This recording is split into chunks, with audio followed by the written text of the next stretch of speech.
when you're not successful,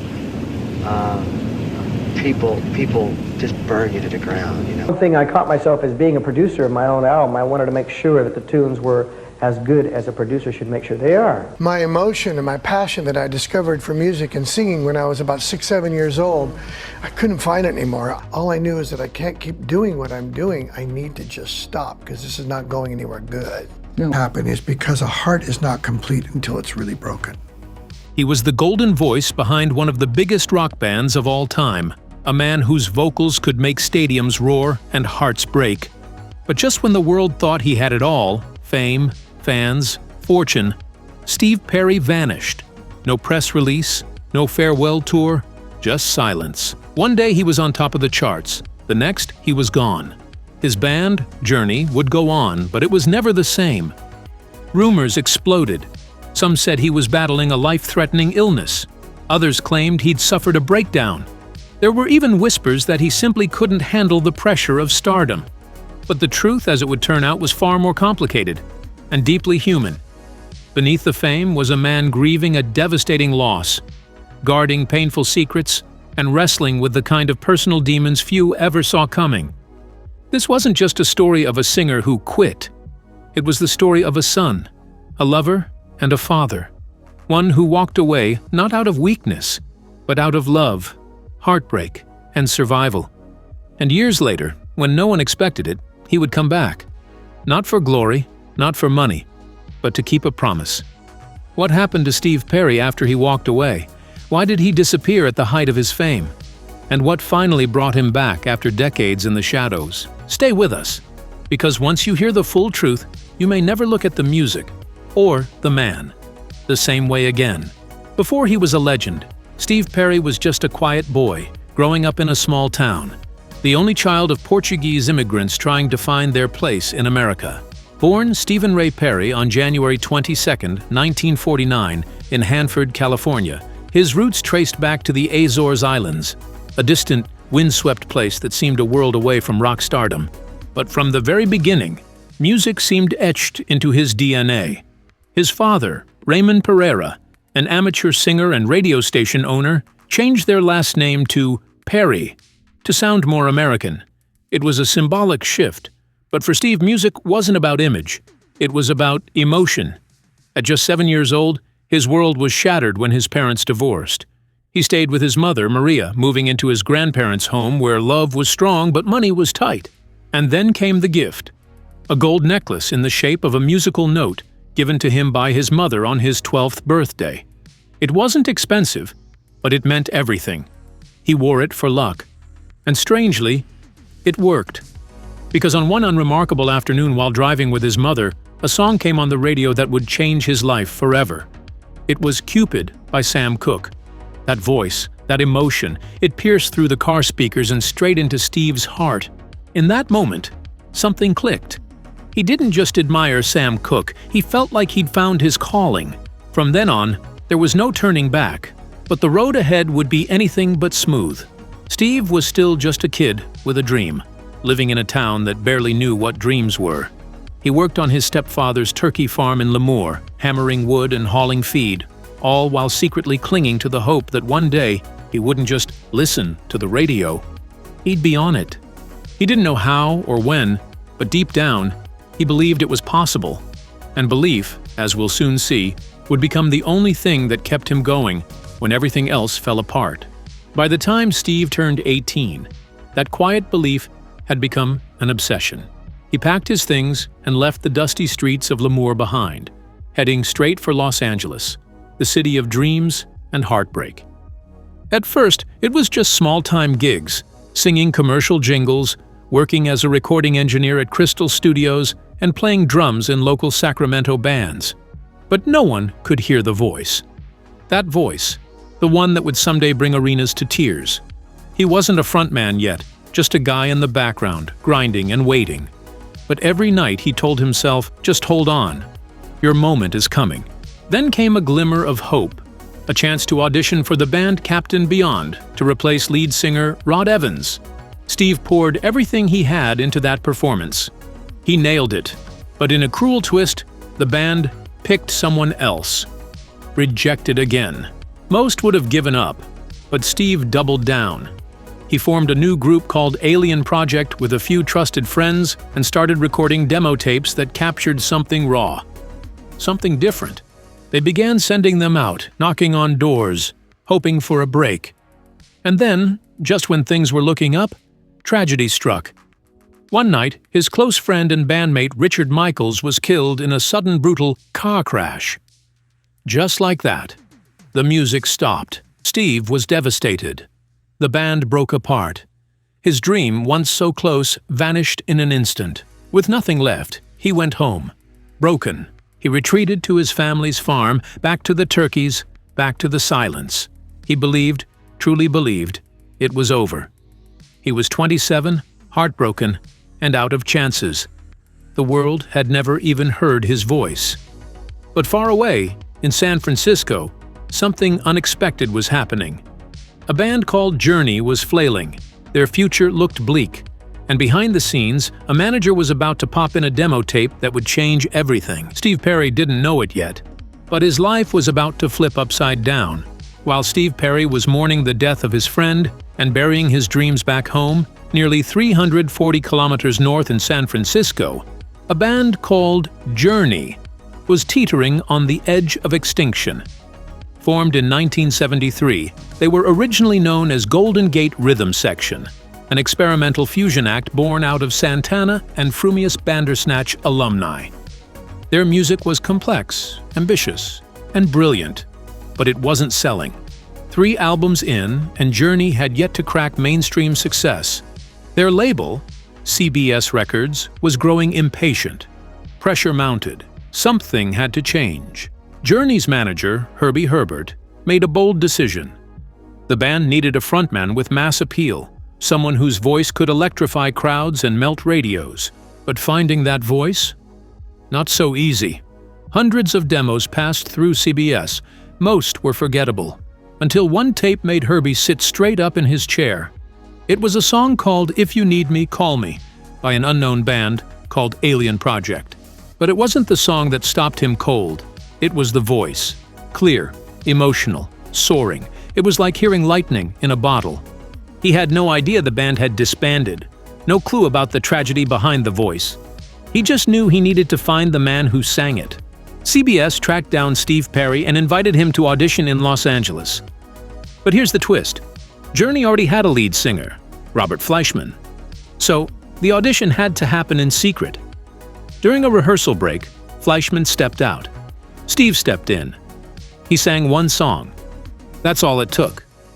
Herbie Herbert didn't blink. He knew right then. This was their guy. Steve Perry was hired on the spot. The band was stunned. Some welcomed him. Others weren't so sure. Fleischman was out. Steve was in. And on October 28, 1977, Perry made his official debut with Journey in San Francisco. But the reaction wasn't exactly warm. Hardcore fans hated the shift toward a more pop-oriented sound. Even some band members were skeptical. Yet behind closed doors, one thing was clear. They had never heard a voice like his before. The band was taking a risk. But it wouldn't take long for Steve Perry to prove he was the best decision Journey ever made. When Journey released their 4th studio album, Infinity, in January 1978, Steve Perry's first as lead vocalist, everything changed. From the opening notes, his voice soared above the guitars, piercing through the speakers like something celestial. The critics noticed. The fans took a little longer, but the results didn't lie. For the first time, Journey cracked the Billboard Hot 100. Wheel in the Sky reached number 57, and the band had finally stepped into the commercial spotlight. The secret weapon? That unmistakable voice. Equal parts power and vulnerability. And this was only the beginning. With Steve Perry, Journey morphed from a struggling progressive rock band into an arena-conquering hit machine. Their next album, Evolution, dropped in 1979 and gave the world its first true taste of Journey's mass appeal. The song Lovin', Touchin', Squeezin' broke into the top 20, and fans who once resisted the new sound now couldn't get enough of it. In 1980, Departure delivered Any Way You Want It, another smash hit, And by now, Journey wasn't just succeeding. They were dominating. But it was 1981's Escape that cemented their place in music history. The album was a cultural earthquake. Don't Stop Believin', Open Arms, Stone in Love, Who's Crying Now? One classic after another, each powered by Perry's voice, effortless, emotional, unforgettable. Escape sold millions, launching the band into global superstardom. Steve had fulfilled the dream he first felt at 12 years old when he heard Sam Cooke on the radio. 20 years later, he was living it. But behind the stadium tours and chart-topping albums, things weren't always perfect. Some bandmates bristled under the new attention Steve attracted. He wasn't just the lead singer, he was the face of Journey. And that came with tension. Still, the music kept winning. Their next album, Frontiers, dropped in 1983 and produced hit after hit, including the haunting ballad Faithfully. Although many fans assumed Perry wrote the track, it was keyboardist Jonathan Cain who claimed it came to him in a dream, finished in under 30 minutes. A song that would come to define the era, born like magic. But as Journey reached new heights, Steve Perry found himself facing battles that no amount of success could silence. And soon, those battles would take a personal toll that even the world's loudest applause couldn't drown out. By 1984, Steve Perry was untouchable. He wasn't just a rock star, he was the voice of the decade.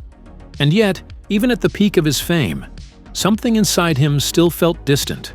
He longed for creative freedom and emotional expression beyond the band's tight machine. So, while Journey took a short pause, Steve ventured out on his own. His debut solo album, Street Talk, exploded onto the charts, selling over 2 million copies. Songs like Foolish Heart and Oh Sherry struck deep with fans, but Oh Sherry was more than just a hit. It was personal. Written for his then-girlfriend Sherry Swafford, the song captured a rare glimpse of the man behind the voice. Sherry even starred in the music video, Steve's way of telling the world he could be both a star and a man in love. But life had other plans. That same year, a storm was brewing off stage, one that would test Steve in a way no tour or album ever could. His mother, Mary, the woman who gave him that treasured music note necklace and raised him with unwavering love, was diagnosed with a severe neurological disease. For Steve, it was like the world stopped spinning. While Journey was working on their 9th studio album, Raised on Radio, Steve began traveling constantly to be with her. Recording sessions were delayed. Tensions grew. Some band members resented the interruptions. But Steve made it clear. Family came first. He would not let fame outrank the woman who gave him everything. On December 4th, 1985, Mary passed away. Her death broke him. Not in the public sense. There was no dramatic collapse. But inside he was shattered, exhausted, drained, full of doubt, and unsure if he could keep going. Still, Steve kept a promise he made to her before she died. He would finish the album. And he did. Raised on Radio was released in 1986. It went double platinum. 4 singles broke the top 20. But no amount of success could fill the hole that grief left behind. For Steve Perry, something shifted. Music no longer felt like salvation. It felt like a weight. And behind the applause, his voice, once so unstoppable, was starting to sound tired. What no one knew was that he wasn't just grieving a death. He was nearing the edge of something else. Something final.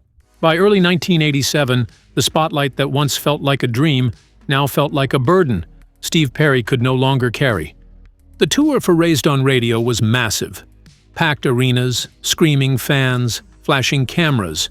But behind the scenes, he was unraveling. His voice, once effortless, now felt strained. The exhaustion wasn't just physical, it was spiritual. The grief from his mother's passing hadn't faded, it had deepened. And with each city, each performance, he felt further from himself. The creative tension within Journey grew impossible to ignore. Though there wasn't some explosive blow-up, the atmosphere had soured. The magic was gone. One day, Steve sat his bandmates down and, without anger or drama, said the words no one expected to hear. "I can't do this anymore." and with 15 concerts still scheduled, he walked away. Just like that. No farewell speech, no grand goodbye. He wasn't chasing another gig or plotting a solo tour. He was chasing peace. For Steve, it wasn't about ego. It was about survival. He disappeared from the public eye almost overnight. While fans and media speculated wildly, rumors of throat cancer, AIDS, drug abuse, none of it was true. In reality, Steve had quietly enrolled at Stanford University. He wanted to study medicine, perhaps become a neurologist. But when it came time to dissect cadavers, he realized quickly, this wasn't the path either. He dropped out. And just like that, the man who once electrified sold-out stadiums vanished into an ordinary life. No paparazzi, no interviews, just a Harley Davidson, a quiet hometown, and long rides through the California countryside. He'd visit his mother's grave. He'd show up at county fairs. He kept his circle small, his life quiet. When asked how he supported himself, he simply said, "I live small. I saved my money." And unlike so many rock stars of his era, he meant it. No mansions, no scandals, just silence. But fans didn't forget. They waited, speculated, hoped. What they didn't know was that Perry had lost more than his desire to perform. He had lost his voice, not the one in his throat, but the one in his heart. And it would take something extraordinary to bring it back. While the world speculated about where Steve Perry had gone, there was one chapter of his life that even his most loyal fans never saw coming. Long before Journey, before stadium tours and platinum records, Steve had a brief relationship with a woman in his early 20s. It was fleeting, unremarkable, at least to him. But after they parted ways, she discovered she was pregnant. And she never told him. Steve had no idea he'd become a father. That truth stayed buried for over a decade, until one day, out of nowhere, a letter arrived. His daughter, now 13 years old, wanted to meet him. Her name was Shamela. For Steve, it was like the past crashing into the present with no warning. A daughter he never knew existed, suddenly reaching out. Most celebrities would have panicked, hired lawyers, dodged the headlines. But Steve didn't. He agreed to meet her. No cameras, no publicity. Just father and daughter sitting down for the first time. What they talked about that day, he's never publicly shared. But what's known is this. They've remained in each other's lives ever since. Shamela, now grown and married with 2 children, keeps a low profile. And Steve, always protective of his personal life, has never exploited the relationship for attention. There were no magazine covers, no public declarations, just quiet moments between a father and the daughter he almost never knew. It's one of those rare stories in the celebrity world that feels untouched by ego, raw, real, and deeply human. And in a way, it gave Steve something he'd been missing: connection, purpose, a sense of legacy that didn't depend on chart positions or record sales. But even as that bond grew, there was still a void inside him, a wound that hadn't fully healed. And then, in 2011, Steve Perry would cross paths with someone who would change his life again. Someone who would reignite the part of his heart he thought was gone forever. A woman named Kelly Nash. And what happened next would bring both joy and unbearable loss back into Steve Perry's world. In 2011, Steve Perry's quiet life took a sudden and powerful turn. He wasn't looking for love. He wasn't looking for anything, really. But while watching a documentary on breast cancer directed by Patty Jenkins, who would later rise to fame with Wonder Woman, something unexpected happened. On the screen was a woman named Kelly Nash, a clinical psychologist battling terminal breast cancer. She was smiling, radiant, full of light despite her diagnosis. Steve couldn't look away. Something about her struck him to his core. He reached out to Patty Jenkins and asked, hesitantly, "Can I get her email?" Patty warned him gently. Kelly's condition was serious. The cancer had already spread to her bones and lungs. She didn't have much time. Steve paused, but eventually he told Patty to send the message anyway. What started as a simple lunch meeting soon bloomed into something deeper, unexpected, urgent, real. Despite the looming shadow of Kelly's illness, they fell in love. Steve hadn't been in a serious relationship in decades, but with Kelly, everything changed. He once said in an interview, "I believed our love would cure her cancer. I truly believed that." And for a while, it seemed like their love defied reality. They traveled, laughed, made memories. But time, as always, caught up. Kelly's condition worsened, and yet through it all, she remained strong. One night, she told Steve, "This disease might take me, but it will never touch our love." It was a promise sealed in pain, and it broke him. When she passed away less than 2 years after they met, Steve was devastated. It wasn't just grief. It was the loss of something he never thought he'd find again. But Kelly had made him promise one thing before she died. "Don't go back into hiding." She told him, "Go back to the world. Go back to music. Let people hear your heart again." And this time, Steve listened. He didn't disappear. He did the hardest thing imaginable. He came back, not for money, not for legacy, but for her, for the promise, and for the love that had opened up his soul in a way that music alone never could. What followed wasn't just a return, it was a rebirth. 18 months after Kelly Nash's passing, Steve Perry did the unthinkable. He stepped back onto a stage. It wasn't a stadium. There were no flashing lights or giant pyrotechnics. Just a modest setup with the alt-rock band Eels during a live show in St. Paul, Minnesota. When he walked out, the crowd gasped. Some fans cried. Many thought they'd never see him sing again. But there he was, holding a mic, smiling nervously, and then doing what only he could, singing with a voice aged by time but still laced with that unmistakable magic. It wasn't perfect. It didn't have to be. It was raw, real, and full of heart. That performance wasn't a comeback. It was a sign. Steve Perry was alive, and something inside him had shifted. Inspired by the promise he made to Kelly, he got to work. He built a home studio, wrote music, not because a label wanted him to, but because he had something he needed to say. He wasn't chasing trends or trying to reclaim the spotlight. He was chasing healing. In October 2018, after nearly 25 years without a full studio release, Steve dropped Traces, his third solo album. But this wasn't a comeback album, it was a journal. Every track was steeped in grief, hope, and quiet beauty. It was dedicated to Kelly, to his mother, to the memories and pain he had locked away for decades. Critics praised the album for its sincerity. Fans embraced it like a long-lost friend. The man who once sang for stadiums now sang for souls. There was no major tour, no media circus, just music, honest, unfiltered, and human. And as he stepped into this new phase of life, Steve Perry found comfort not in the roar of applause, but in the stillness of simple things. A baseball game, a motorcycle ride, a dinner with friends. His voice had returned, not because the world demanded it, but because love had awakened it. And for the first time in decades, Steve wasn't haunted by what he'd lost. He was grounded in what remained. Today, Steve Perry lives far from the noise that once defined his life. No red carpets, no press tours, just a man grounded in stillness, known by neighbors more for his kindness than his past. He never married. The pain of his parents' divorce and the heartbreak he witnessed around him made him cautious, with love, guarded, maybe even skeptical.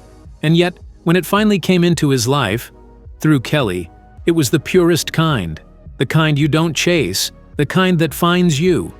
His fans still call him The Voice, a title no one disputes, but Steve has never clung to that identity.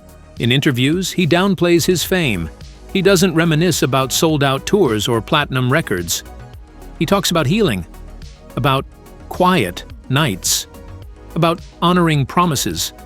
He's known for surprising fans in everyday places, record stores, diners, city sidewalks.